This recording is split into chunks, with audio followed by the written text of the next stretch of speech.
ಈಗಾಗಲೇ ವಸತಿ ಇಲಾಖೆಯಲ್ಲಿ ಲಂಚ ಕೊಡದೆ ಮನೆ ಅಲಾಟ್ ಆಗಲ್ಲ ಅಂತ ಜಗತ್ ಜಾಹೀರಾತಾಗಿದೆ. ಈಗ ಸ್ಯಾಂಪಲ್ ಅಷ್ಟೇ ಬಂದಿರೋದು.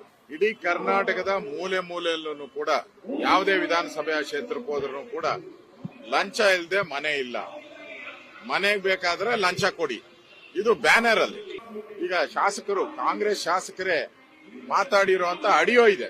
ಮುಖ್ಯಮಂತ್ರಿಗೆ ಏನಾದ್ರೂ ಗೌರವ ಇದ್ರೆ, ಕಾಂಗ್ರೆಸ್ ಪಾರ್ಟಿಗೆ ಏನಾದ್ರೂ ಮಾನ ಮರ್ಯಾದೆ ಇದ್ರೆ ಇದನ್ನ ಕೂಡಲೇ ತನಿಖೆ ಒಪ್ಪಿಸಬೇಕು. ಈ ಆಡಿಯೋ ರಿಲೀಸ್ ಆಗಿರೋದು ಸತ್ಯ ಅಂತ BR ಪಾಟೀಲ್ ಅವರು ಹೇಳ್ತಾ ಇದ್ದಾರೆ. ನಾನೇ ಮಾತಾಡಿರೋದು ಅಂತ. ಒಬ್ಬ ಶಾಸಕ, ಅದು ಹಿರಿಯ ಶಾಸಕ, ಅವರೇ ಈ ತರ ಆಪಾದನೆ ಮಾಡಿದ್ಮೇಲೆ ವಿರೋಧ ಪಕ್ಷ ಆಪಾದನೆ ಮಾಡಿದ್ರೆ ನಾನಲ್ಲ ಅಂತಾರೆ. ಈಗ ಆಡಳಿತ ಪಕ್ಷದೇ ಇಷ್ಟು ದಿನ ವಿರೋಧ ಪಕ್ಷಗಳು ಆಪಾದನೆ ಮಾಡ್ತಾ ಇತ್ತು, ಈಗ ಆಡಳಿತ ಪಕ್ಷನೇ ಆಪಾದನೆ ಮಾಡ್ತಾ ಇದೆ ಅಂದ್ರೆ ಇದು ಎಷ್ಟು ಭ್ರಷ್ಟ ಸರ್ಕಾರ, ಎಷ್ಟು ಲೂಟಿ ಹೊಡಿತಾ ಇದ್ದಾರೆ.